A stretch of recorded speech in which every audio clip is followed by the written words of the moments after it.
C'est plus solidaire. Barakallahu fik, c'est pour la présentation du frère. Il est sur le chemin, je ne vais pas vous blablater longtemps. Juste concernant les questions-réponses, on va déposer ça sur le triangle rouge là-bas. Celui qui veut se servir, comme ça il prend un bic et une question, et on a une séance après. Nous ça va éviter de mettre quelqu'un qui tourne autour et qui vous distrait.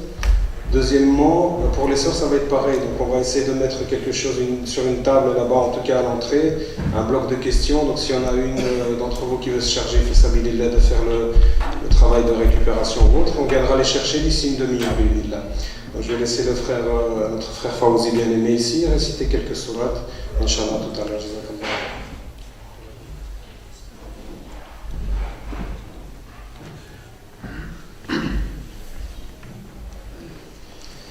أعوذ بالله السميع العليم من الشيطان الرجيم.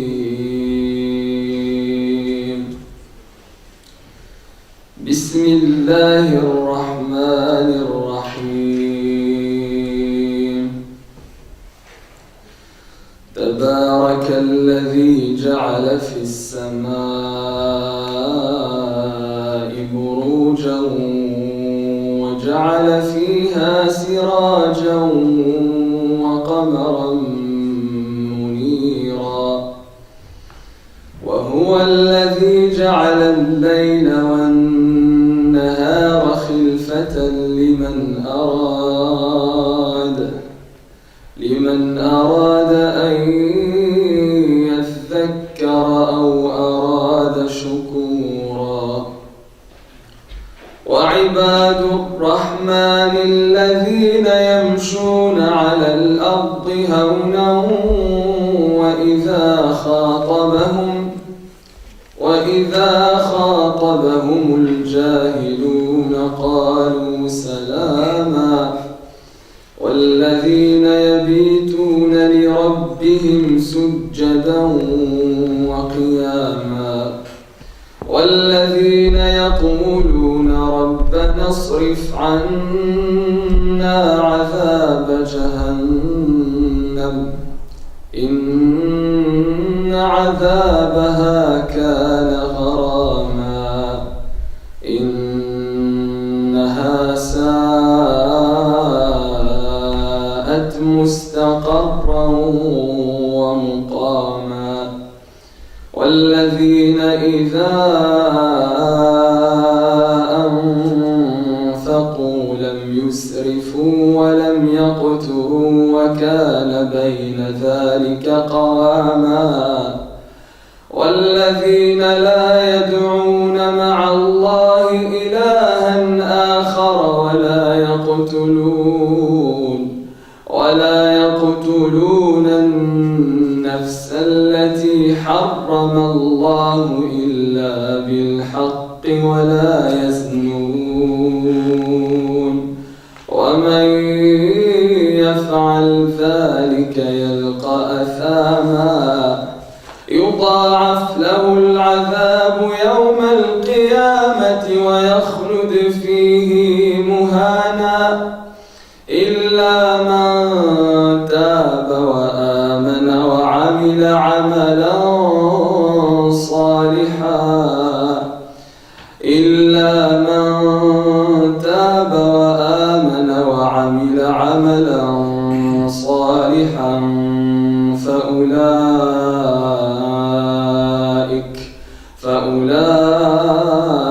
فأولئك يبدل الله سيئاتهم حسنات وكان الله غفورا رحيما. ومن تاب وعمل صالحا فإنه يتوب إلى الله متابا.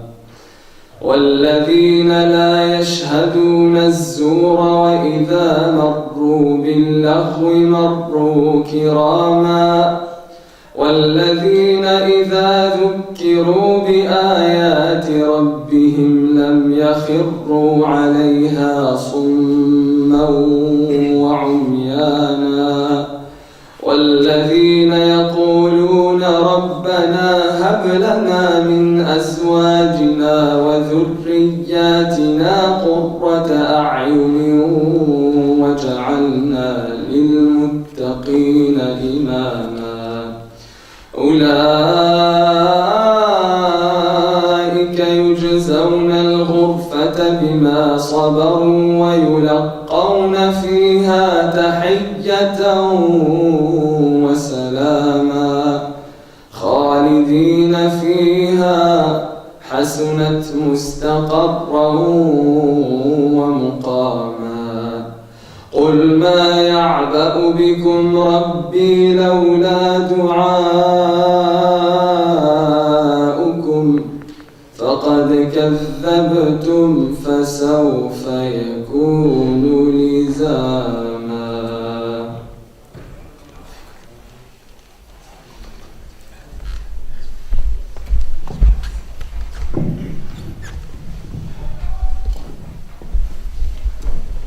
السلام عليكم ورحمة الله وبركاته.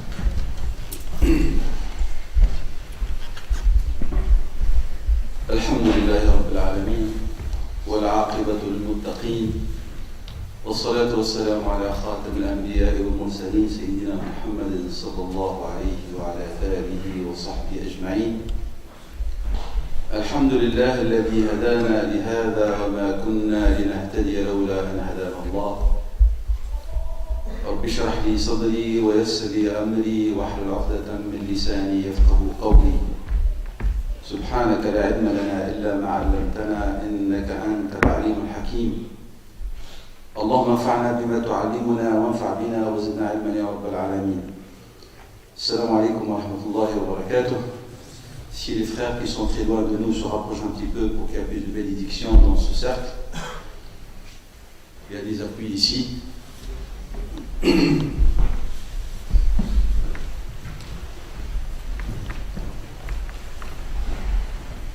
Barakallahu fikum.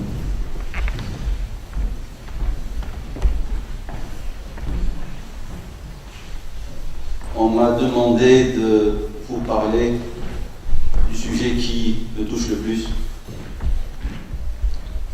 Et alors j'ai choisi de vous parler, en vérité, de m'adresser à ma personne et à vous-même après, d'un sujet qui est très important et dont l'effet doit être permanent et fréquent dans notre vie, qui est le repentir, at-tawbah.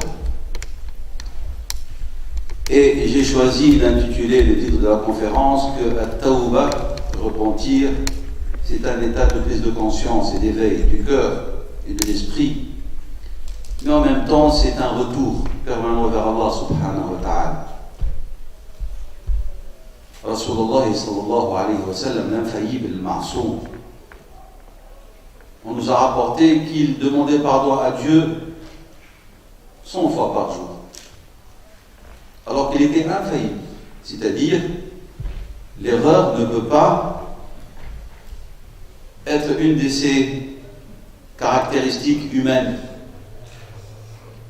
Il se repentait à Allah subhanahu wa ta'ala fréquemment, 70 fois par jour.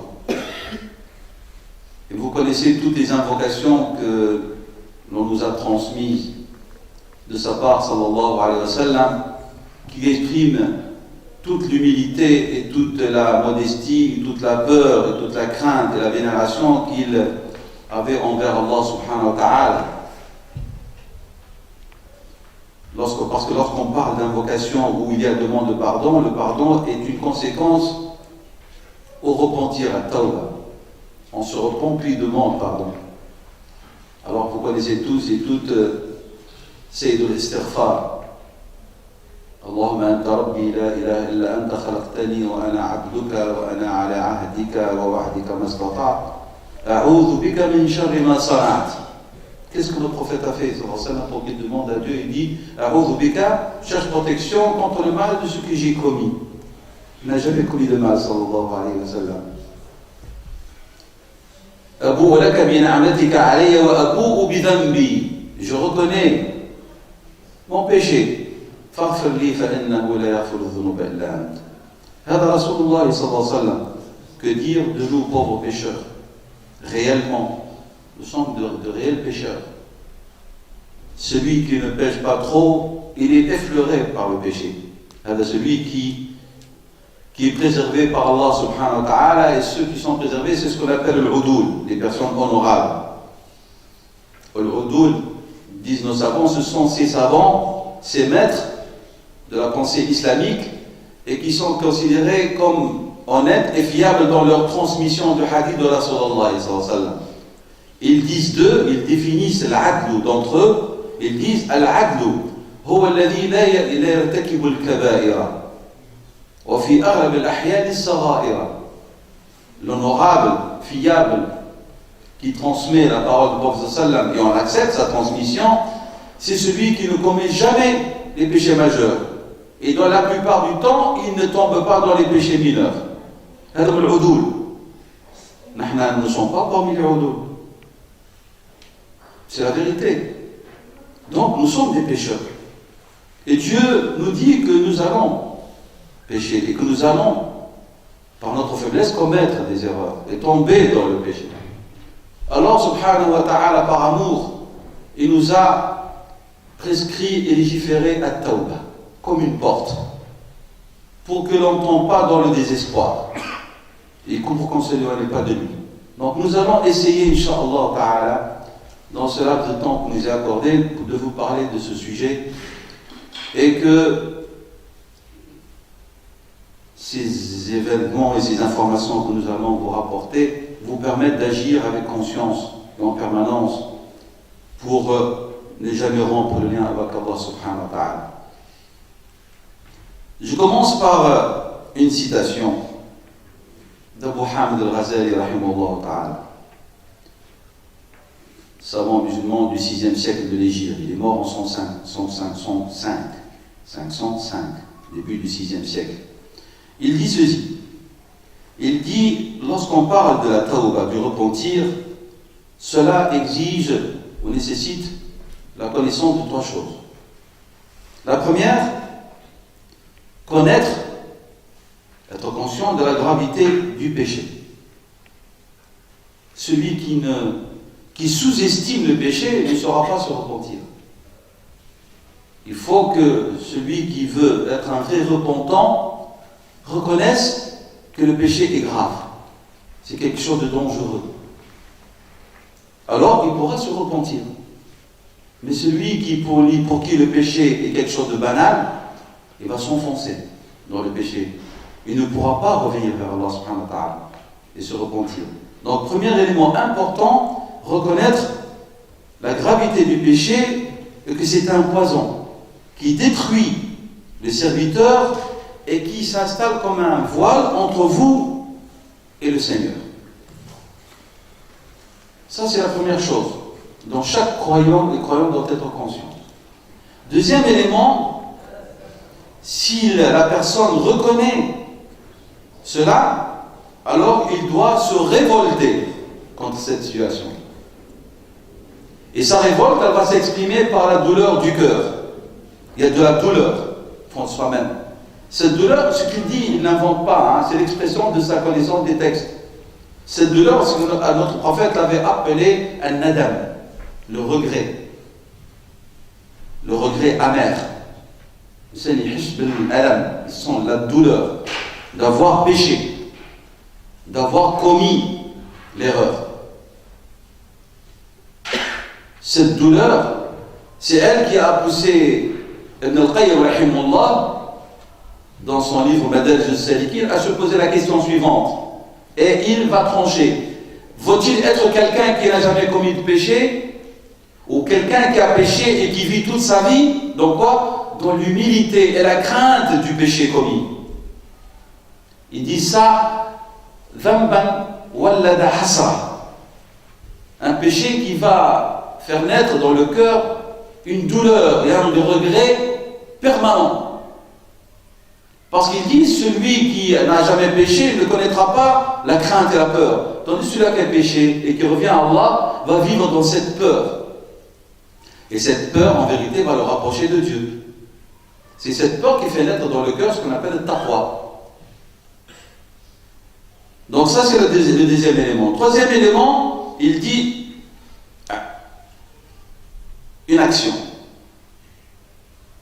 Donc il y a une conscience de la gravité, il y a un regret, une douleur dans le cœur, et le troisième élément, il dit la budda min fi'l, min amal, une action qui doit naître à la suite de cela. Il ne faut pas se limiter et se suffire par la connaissance et la prise de conscience que c'est grave, par la douleur interne, et on s'arrête là. Non, il faut qu'il y ait le troisième élément qui est important. Et il dit l'action, et cette action, c'est de se changer d'un état et se déplacer d'un état vers un autre état, d'une situation vers une autre situation. Min halatin ila hala ukhra. Ça, ce sont les trois éléments nécessaires pour qu'il y ait réel tawbah de la part du serviteur qui veut vraiment que son repentir soit efficace. Sachez que Allah subhanahu wa ta'ala, lorsqu'il a parlé du problème du repentir, il s'est adressé aux croyants, il ne s'est pas adressé aux pécheurs et aux non-musulmans. Il s'adresse aux croyants, c'est-à-dire le mu'min ya'si. Le mu'min, il commet un péché. Le mu'min, il peut tomber dans l'erreur. Qala ta'ala ya ayyuhal ladhina amanu. Ô vous les croyants, toubu ila Allah. Toubu ila Allah. Qui? Vous les croyants, ya mu'min. Vous allez tomber dans l'erreur, vous allez pécher. Mais, rappelez-vous que vous devez vous repentir. Et ce n'est pas un repentir quelqu'un. Toubu ila Allah tawbatan nasuha. Repentez-vous à Dieu d'un repentir sincère. On y reviendra pour expliquer qu'est-ce que Tawbah Nasuh. Donc, j'ai dit que c'est une prise de conscience. Pour parler de cela, nous allons parler avant tout que veut dire le péché. Parce qu'on ne peut pas parler de repentir si on n'est pas conscient de ce que veut dire le péché. Al-khati'a ou al-dhanb ou al-ma'siyah, tous les termes qu'on utilise pour parler du péché. L'islam, j'ai dit avant tout, il reconnaît que l'être humain est composé d'une dualité. Chez l'humain, al-khayr wa al-shar, le mal et le bien. Et cela est en rapport avec notre nature. Nous sommes composés d'une âme capable de transcender, mais d'un corps qui a des exigences et des demandes, où il y a des instincts, des passions, des désirs. Nous ne sommes pas des anges, nous ne sommes pas des shayatines, des démons. Nous sommes des humains, différents des shayatines et différents des anges. Les anges, ils ne connaissent pas dans leur essence de la nature ce qu'est le mal. La ya'sunallaha ma amarahum. Ils ne s'obligent pas dans ce qu'il leur donne, Dieu leur ordonne de faire. Wa yaf'aluna ma yu'marun. Et ils exécutent ce que Dieu leur ordonne de faire. بينما الإنسان الله dit إن هديناه السبيل إما شاكرا وإما كفورا. Nous lui avons indiqué les deux voies, il doit être soit reconnaissant ou il va être un ingrat. وهديناه النجدين, les deux. Ça c'est l'humain. Et l'islam l'annonce d'avance. Donc il n'y a pas de culpabilisation ni rien du tout. T'es fait ainsi au être humain, par la volonté d'Allah subhanahu wa ta'ala. En toi il y a une dualité. Tu es une âme capable de transcender, mais elle peut être influencée par les exigences, les demandes et les instincts, par l'influence externe du shaitan et des mauvaises compagnies, etc. Alors tu peux aller vers une bassesse, même celle qui est pire que celle de l'animal. Mais tu peux transcender aussi et être dans le domaine, avec ton âme, tu peux voler dans le monde céleste. Malgré tout ce qui te rattache et te retient vers le bas. Ça c'est l'être humain, l'islam le reconnaît. Et Allah subhanahu wa ta'ala, il dit clairement, l'être humain a été créé par essence faible. Il y a une faiblesse en lui. Donc ça c'est très important de voir que l'islam il est ainsi. Il reconnaît donc. Alors, al-khati'a c'est quoi? C'est le fait de ne pas obéir à l'ordre d'Allah subhanahu wa ta'ala. Pourquoi? Parce que Allah subhanahu wa ta'ala, tout en nous disant qu'est l'humain, il s'adresse à cet humain, il lui donne les moyens pour qu'il s'élève, pour qu'il ne reste pas donc attaché. Et c'est pour ça qu'Allah a sanctionné l'être humain parce qu'il est capable, comme j'ai dit, malgré cette dualité, de faire la différence. Il est capable, surtout qu'il lui a donné les moyens, Et c'est ainsi, par exemple, Allah subhanahu wa ta'ala nous dit que notre père Adam, alayhi salam, il s'est égaré à certains moments, mais c'est voulu par la volonté de Dieu. Fa'asa Adamu rabbahu. Il a désobéi à son Seigneur. Farawa. Donc ça c'est notre père. Si notre père est ainsi, nous sommes faits comme lui. Nous sommes les descendants de Adam, alayhi salam. Lorsque je suis en train de dire ces choses, ce n'est pas pour nous justifier, mais il est important que l'on connaisse notre nature. Et aussi de connaître quelles sont nos capacités. Et pourquoi il y a exigence de repentir et que Dieu n'accepte pas et il se fâche et se met en colère contre celui qui n'effectue pas cet effort. Donc, la différence entre l'islam et les autres messages, soit le judaïsme ou le christianisme, c'est que l'islam, il ne veut pas imposer à l'être humain ce qui n'est pas conforme à sa nature. Il ne veut pas de cela. Et donc, il n'y a pas uniquement, comme dans le christianisme, le péché qui est omniprésent comme une épée qui est là, pleine sur la tête, au-dessus de la tête, le péché originel qui est toujours présent, rappelons à l'homme ce qui s'est passé avec Adam, et nous aussi nous en sommes coupables quelque part. Non, il ne veut pas cela, l'islam. L'islam, il dit non, il y a le khati'a et le tawba. Il y a le péché et il y a le repentir. Et c'est une action individuelle.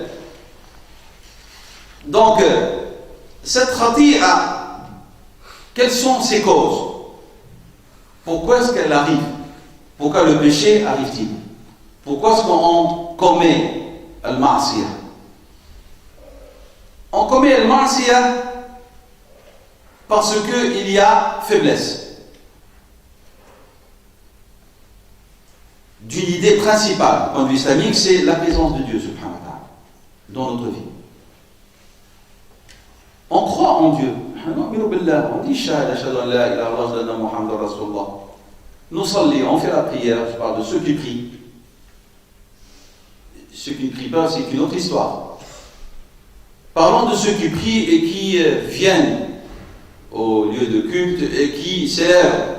Et nombreux d'entre eux font des péchés, des plus graves et des plus mineurs. La cause essentielle, c'est l'absence de cette surveillance d'omniprésence de Dieu dans leur vie ou dans notre vie. On oublie qu'Allah subhanahu wa ta'ala est présent. On voit le jugement dernier très loin. Mazal Aïd. On se leurre, hein, et Satan le leurre aussi.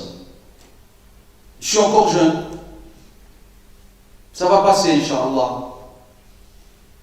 Allah, il est plein de pardon. On se sert de justification. Et ceci réduit la présence de Dieu dans notre vie. Hudhur, Allah subhanahu wa ta'ala, dans notre vie. Alors, cet manque de présence de Dieu dans notre vie fait que l'espace, au lieu de se réduire du péché, il devient un espace large, étendu. La possibilité de tomber dans l'erreur devient plus évidente. Parce que lorsqu'on remplit cet espace par la présence de Dieu, il n'y a pas de possibilité que le péché interfère. Mais lorsque l'espace est réduit à moitié, il est rempli à moitié, ou à un tiers, ou à un quart, ou peu de la présence de Dieu, c'est normal. Si tu n'occupes pas ton âme par ce qui est utile, eh ben, on s'occupera d'elle. Le shaitan s'occupera d'elle. Le hawa s'occupera d'elle. C'est clair? Donc, l'absence de Dieu, subhanahu wa ta'ala, dans notre vie, donc, fait que le péché survient. Il y a eu une étude qui a été faite pour parler au niveau des crimes commis. Les crimes, ce sont des formes de péché. Donc, on a fait une étude auprès des criminels et on a constaté que c'est l'absence soit de la foi en Dieu subhanahu wa ta'ala ou que la foi en Dieu est très très réduite. Et c'est une cause primaire pour ce qui est des erreurs commises surtout dans nos pays et dans nos communautés. Deuxième cause, c'est les personnes qui tombent dans le péché, et surtout dans les graves péchés, ce sont des personnes qui côtoient des milieux, des entités où le bien est très réduit. Ce sont des groupes où il y a incitation au mal, plus que rappel de Dieu et du bien lui-même. D'où la recommandation islamique de bien choisir ses amis intimes. Al-Khalil, Al-Akhilla, Yawma'idhin ba'duhum li ba'dhin adou, Dieu dit. Les intimes, les amis intimes, ce jour-là, le jour dernier, seront les ennemis des autres. Illa, excepté ceux qui ont cru. La bout de la kamen, Sadiq, ou min Khalil, qui craint Allah et qui te rappelle à l'ordre. D'où le hadith de Rasulullah sallam, que le croyant, il est le miroir de son frère. Mais pas n'importe quel croyant, pas qu'il est là uniquement, qui a des qualités. C'est lui qui vous rappelle Allah subhanahu wa ta'ala, qui va être comme une conscience présente à côté de la tienne, en cas de négligence ou d'oubli ou d'erreur. Parmi les causes aussi, c'est que l'on tombe dans le péché, c'est le fait qu'on est submergé par les passions, par les attraits de cette vie d'ici-bas. Nourriture, habillement, confort. La course effrénée derrière les biens terrestres nous font oublier l'essentiel. Et donc, c'est une possibilité qui induit la personne à commettre les erreurs. Nous sommes surtout nous qui vivons en Europe, société de consommation, une course effrénée vers l'amassement des biens fait que nous-mêmes aussi on est happés par cette vie. Et alors, lorsque vous parlez même avec des musulmans, ils te disent Wallah, que Dieu nous pardonne, mais je ne trouve même pas le temps de faire ma prière. Eh bien, les personnes qui se trouvent dans cette situation-là, ce sont des personnes où il y a plus de disponibilité en eux pour commettre le péché que ceux qui s'acquittent avec persévérance de leur devoir vis-à-vis d'Allah subhanahu wa ta'ala. Parce que rappelez-vous le rôle de la prière. Qala sallallahu alayhi wa sallam, l'exemple de la prière, c'est l'exemple d'une rivière qui se trouve devant la demeure de l'un d'entre vous, dans laquelle il se lave 5 fois par jour. Y resterait-il de la saleté sur son corps? Ils ont dit non. Qala sallallahu alayhi wa sallam fi ma ma'na, dans le sens, puisque je traduis en français, tel est l'exemple de la prière. 5 stations, 5 lavages par jour. Au moment fixé par Allah subhanahu wa ta'ala, et non pas un cumul le soir des 5 prières. Donc, vous voyez, donc c'est ça, ne serait-ce que la pratique de la prière est un moyen efficace. Que dire lorsqu'on n'arrive même pas à faire sa prière à l'heure? Surtout lorsqu'on a de la possibilité, de la disponibilité, qu'il n'y a pas de grandes contraintes extérieures qui nous empêchent de prier. Alors, on devient un appât facile. Donc, à al-hawa, à la passion, et à Satan, et à l'erreur. Donc, et là, nous avons, si vous voulez, Shaitan, parmi les causes aussi, ce sont les leurres de Satan. Les leurres de Satan qui vont venir inciter l'individu à ne pas réserver trop de temps et de disponibilité pour multiplier ces actes, ces bonnes actions qui vont permettre à sa foi de progresser. N'oubliez pas que selon la définition des musulmans sunnites, la foi, elle progresse et elle diminue. Et sa progression, c'est par rapport aux bonnes actions, à l'acquittement des devoirs, et sa régression, c'est par rapport à ce que l'individu commet comme péché. Alors, parmi les leurres de Satan, il vient te dire, n'oublie pas que tu es dans une société de consommation, tu as besoin d'argent. Si tu ne t'actives pas, tu risques d'être dans la misère, d'être dans la pauvreté, dans le besoin. Al-Shaytan al-Fakhr, il vous promet la pauvreté, la misère. Tu ne vas pas t'en sortir. Et de toute façon, Allah il est Ghafur Rahim, qui ira après. Et tu commences à t'inventer des justifications, et des justifications, et des justifications, jusqu'à ce que le lien entre toi et Dieu devient aussi mince qu'un fil. Et alors là, tu deviens un appât facile à l'erreur, au péché, à l'influence Shaitan la'anahullah, et de ses alliés parmi les humains et les djinns. Donc ça c'est encore une des causes. Parmi les causes aussi, comme j'ai dit, c'est le fait de faire valoir, on se fait valoir à soi-même pour se réconforter et donner bonne conscience que malgré tout ce qu'on peut faire, Allah il est plein de miséricorde. Allah Ghafur Rahim. Et on oublie l'autre face, c'est que Allah il est aussi, son châtiment est douloureux. C'est vrai, Rahmata, la miséricorde est un des attributs de Dieu. Mais aussi Allah subhanahu wa ta'ala, Shadid al-Iqab, Ghafir al-Tawbi, il accepte le repentir, il pardonne le péché, mais Allah il est Shadid al-Iqab. On ne doit pas qualifier Dieu par les qualificatifs qui nous plaisent nous uniquement. Il faut qu'on qualifie Dieu tel qu'il s'est qualifié et s'est fait connaître à nous, à travers ses livres et ses textes révélés. Et donc, ne pas se réconforter dans cette situation de rahma. C'est pour ça que c'est Abdullah ibn Mas'ud, il a dit, la différence entre nous et vous, et pas de sa génération à lui, de celle des tabi'in, mais s'il était avec nous maintenant, il ne trouvera pas le moyen de nous parler, parce qu'il dit, vous êtes bizarre, je me demande si vous êtes de l'âme de Mohammed, lorsque je vois ce que vous faites. Il a dit, radiallahu anhu, la différence entre nous et vous, c'est lorsque l'un d'entre nous commettait un péché mineur, il la voyait comme une montagne qui risque de s'effondrer sur lui. Tandis que vous commettez un péché majeur, et c'est telle une mouche qui est venue au-dessus de l'un d'entre vous et lui dit avec sa main ainsi. Donc, le petit péché pour eux, c'est une montagne qui risque de s'effondrer, et le grave péché pour chez nous, c'est comme une mouche, Zubaba, qui vient nous déranger, là on le fait comme ça. Avec toute cette simplicité, on dit le mot, alors qu'on devrait avoir une peur terrible d'Allah subhanahu wa ta'ala.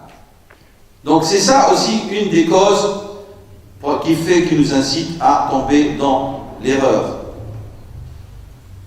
Parmi les causes aussi, il y a un défaut dans l'éducation qu'on a reçue. Il y a des erreurs dans l'éducation qu'on a reçue. Maintenant, on ne va pas entrer pour analyser les causes qui font que nous avons eu des erreurs dans l'éducation. Est-ce que nos parents n'ont pas su nous éduquer, pas spirituellement, islamiquement? Est-ce qu'ils sont responsables eux-mêmes, ils sont les victimes d'un système, etc. Ça, c'est une autre histoire. Mais, qu'on le veuille ou non, il y a un défaut dans l'éducation qu'on a reçu. On ne nous a pas éduqués d'une manière pieuse et aussi visant un objectif. Il y a des parents qui ont veillé à éduquer leurs enfants à prier, grâce à, avec le bâton, avec la contrainte, le harcèlement, etc. On n'a pas développé en nous la crainte de Dieu et la peur de Dieu subhanahu wa ta'ala dans un but de reconnaissance, ce qu'on appelle le taqwa, la crainte révérentielle, on appelle ça. On n'a pas développé en nous le respect d'Allah subhanahu wa ta'ala. On n'a pas développé en nous al-haya min Allah, la pudeur vis-à-vis de Dieu subhanahu wa ta'ala. On n'a pas développé en nous ces notions-là. Si depuis notre bas âge, on nous a appris que mentir, c'est impudique vis-à-vis d'Allah ta'ala, c'est indécent, et non pas avec le lassa, parce qu'on a menti, non. Qu'on nous apprenne cette omniprésence de Dieu dans notre vie, depuis qu'on est en bas âge. Donc il y a, qu'on le veuille ou non, et c'est une vérité, c'est une analyse qu'ont fait beaucoup de nos savants, khalalun fi tarbiya. Il y a un dérèglement, une erreur, des erreurs dans l'éducation reçue, que ce soit par rapport à l'individu ou que ce soit par rapport au groupe lui-même. Parce que l'éducation pieuse, conforme à ce qu'Allah veut de nous, est un des moyens les plus efficaces pour donner à notre société, à notre communauté, des individus utiles et bons. Donc il y a une responsabilité, qu'on le veuille ou non, des parents, une responsabilité de la communauté. Il y a quelqu'un qui dit, mais moi j'ai fait tout pour dire à mes enfants de prier et tout, et malgré ça ils m'ont désobéi. Non, il faut que je remette en question et il va voir qu'il y a eu des erreurs. dans le modèle qu'il a offert, dans la manière qu'il a utilisée pour parler des bonnes choses. Il leur parlait, il leur demandait de faire des bonnes choses qui plaisent à Dieu, mais la manière n'était pas bonne. Le modèle qu'il a offert peut-être dans sa relation avec ce qu'il leur disait, mais lui, comment est-ce qu'il les vivait, il y a aussi des erreurs, et ainsi de suite. Donc il y a une erreur. On doit faire la différence entre le fait de parler de l'islam, et de mettre en exécution et en pratique ce qu'on dit. On peut dire des bonnes choses dans l'éducation, mais on agit, soit consciemment ou inconsciemment, en opposition avec ce qu'on dit. D'où le fait que l'efficacité de nos dires sera zéro. Tu anéantis, tu parles avec ton enfant pendant 2 heures ou 1 heure et tu lui recommandes les bonnes choses, mais tu détruis ce que tu lui dis par ton exemple. Si elle n'est pas conforme. C'est très important cet élément. On croit que l'éducation se limite à dire des choses. L'éducation, c'est aussi par le bel exemple. Et la preuve, Allah nous demande à nous, subhanahu wa ta'ala, les musulmans, de suivre le bel exemple de Rasulullah sallallahu alayhi wa sallam. Le bon exemple. Vous avez à la personne du messager de Dieu un bel exemple. Quoi, à suivre. Le père, la mère doit être un bel exemple. Ce qui rend l'éducation efficace. Ce qui rend les dires des parents efficaces. Ce qui fait que les enfants deviennent des modèles qui suivent le bon modèle. Et donc, il y a réduction du péché et du mal en leur personne. Lorsqu'ils s'acquittent dans la société.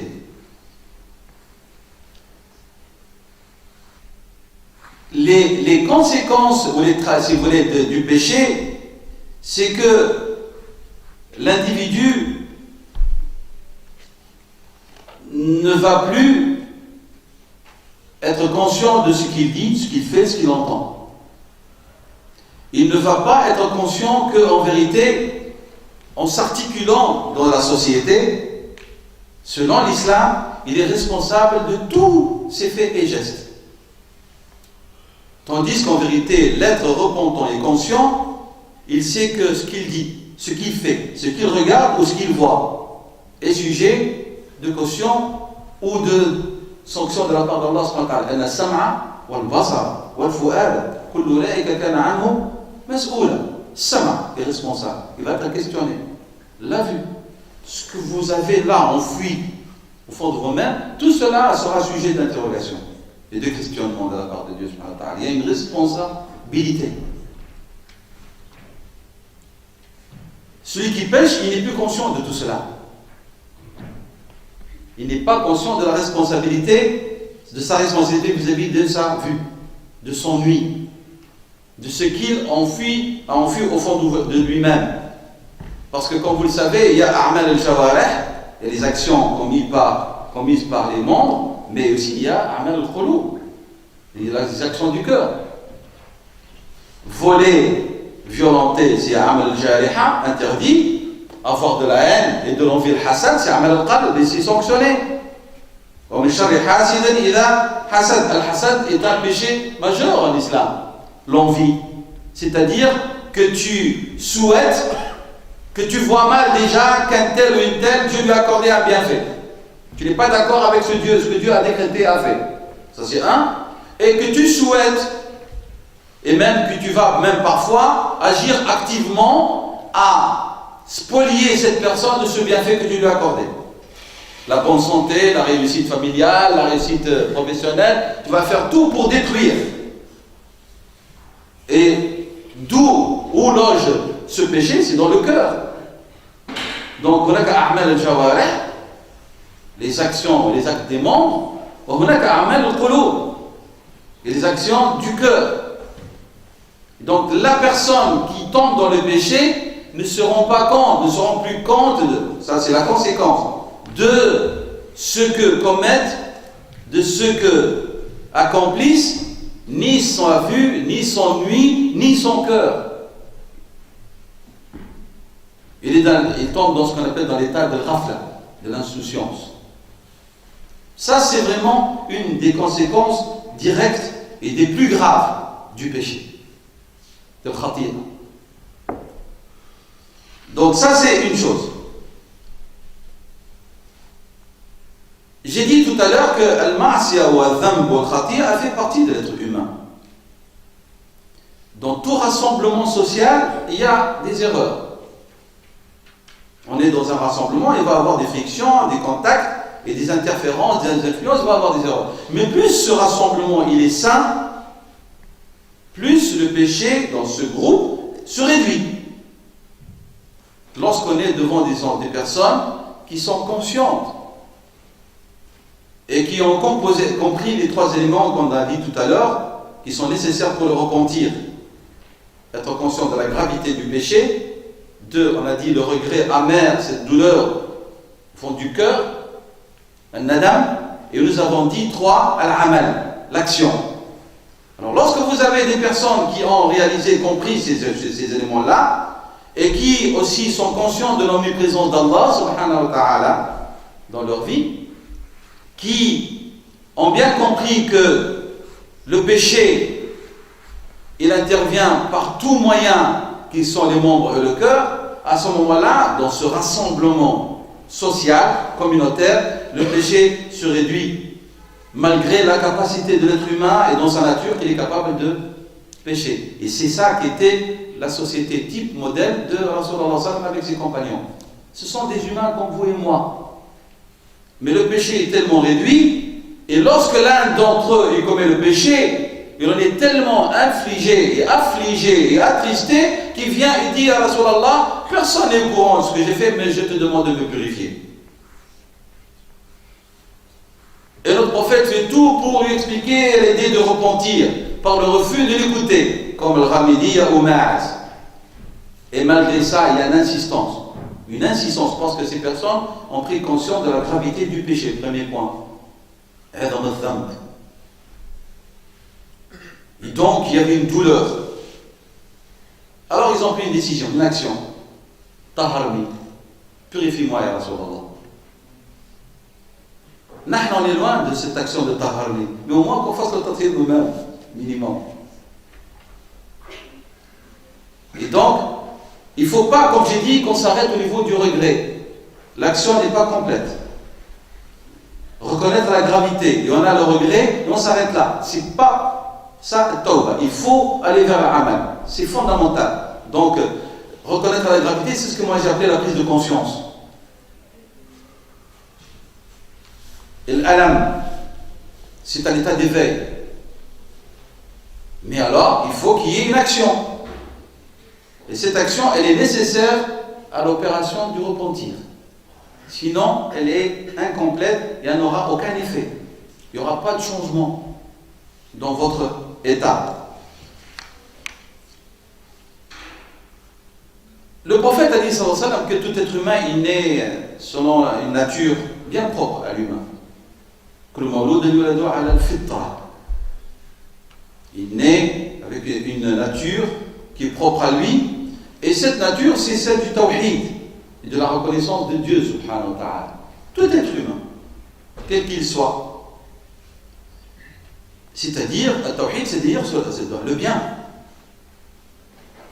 Tout être humain, il y a en lui ce bien, appelé ici le tawhid. Donc, la nature de l'homme, malgré sa dualité, elle est enclin vers le bien. Malgré sa faiblesse, et qu'il commet le péché, etc. Mais elle est enclin vers le bien. Pas comme disent les autres, l'être humain il est enclin vers le mal. Ce n'est pas notre position. Ce n'est pas ce que l'islam propose et dit.